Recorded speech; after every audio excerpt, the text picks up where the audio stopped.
restaurant was dark, narrow, and cluttered. The tables set so close together I'd have no problem leaning over and taking a bite off my neighbor's plate. The walls were hung with kitschy representations of boats and lobsters, the ceiling strung with garlands of twinkling white lights. The tacky decor was, fortunately, not a reflection of the food. I'd learned that on my 2 previous visits. I didn't answer Alice's question until we were seated, glasses of tepid water before us. I preferred it tepid. Too cold, and it was a shock to the system, numbing the taste buds. You were giving me a pep talk in my head. That's why you're a genius. Unfortunately, I haven't mastered telepathy yet, so that pep talk was all you talking to you, said Alice. Let me guess. I was telling you that you're real and valid in what you do? I didn't have to nod. She knew what it meant when my eyes ducked down and stared intently at the starched white tablecloth. I was indeed right, Alice said. I love saying that. It doesn't matter if you don't have a byline or a salary. You're out there doing the work, and you have a devoted following for it. I'd heard this before. From her and from my parents, and even from one of my 3 older brothers, which was a surprise coming from someone whose preferred mode of communication with his younger sister had always been belching the ABCs in her face. So what if I couldn't quite bring myself to believe it? I snuck another glance at my phone. If the thing I couldn't even think about or risk jinxing came true, I wouldn't have to worry about it anymore anyway. I'd have the respect I craved.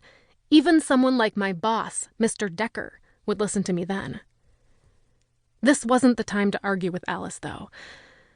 How's the coding going? Alice's face brightened. Fabulously. For real. My team just hired another girl. Now there are 2 of us. Compared to how many dudes? 7. Progress. I lifted my water glass in a toast. To very, very slowly getting to equality.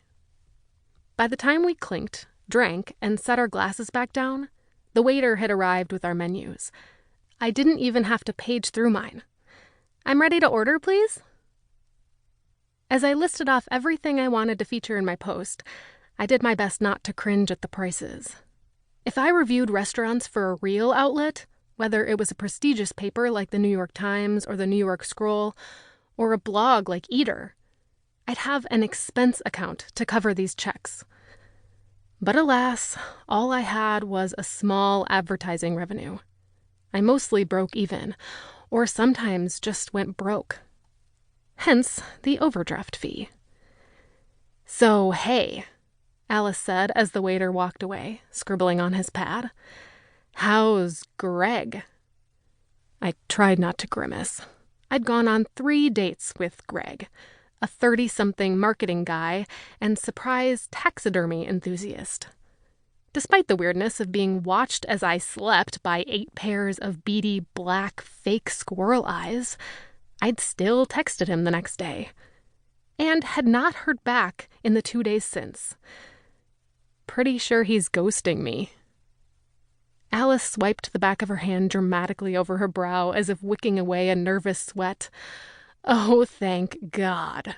I was kind of afraid you'd end up with your head mounted on his wall. Whatever. I shrugged like I didn't care. To be honest, I didn't care that much. It was the rejection that stung more than anything. If I'd been the one to ignore him, I probably wouldn't even be thinking about it.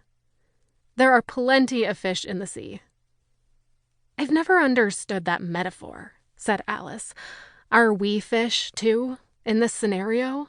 Or are we fishing for the guys, as it implies, and then killing and eating them? I was saved from having to answer by the arrival of the food. If I was indeed seeking a mate by fishing for him and then eating him, I hoped he'd be the lobster in the fried lobster and waffles. Anything fried well always looked delicious, light brown, glistening slightly with oil, and these chunks of lobster and their coating of crispy batter couldn't have looked more appealing atop the delicate squares of golden waffle smeared with a sunset of sweet potato butter. Let's take our pictures and then set